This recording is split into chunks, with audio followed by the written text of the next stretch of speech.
Friends, ఇప్పుడు chicken fry ఎలా చేయాలో చూద్దాం. కొంచెం పసుపు, కారం, సరిపడా ఉప్పు, అల్లం పేస్ట్, కొంచెం నిమ్మరసం, కొంచెం పెరుగు, కొంచెం ఆనియన్ మసాలా, కొంచెం కొత్తిమీర.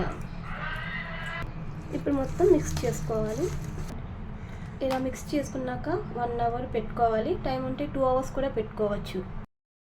ఆయిల్, కరివేపాకు, పచ్చిమిర్చి, ఉల్లిగడ్డ, ముందు మనం కలిపి పెట్టుకున్న చికెన్, కొంతసేపు మూత పెడతాం.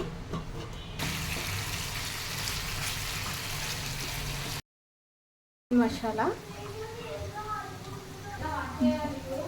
కొంచెం పెప్పర్ పౌడర్, టేస్ట్ బాగుంటుంది ఫ్రెండ్స్. కొత్తిమీర. Chicken fry ready friends. Thanks for watching.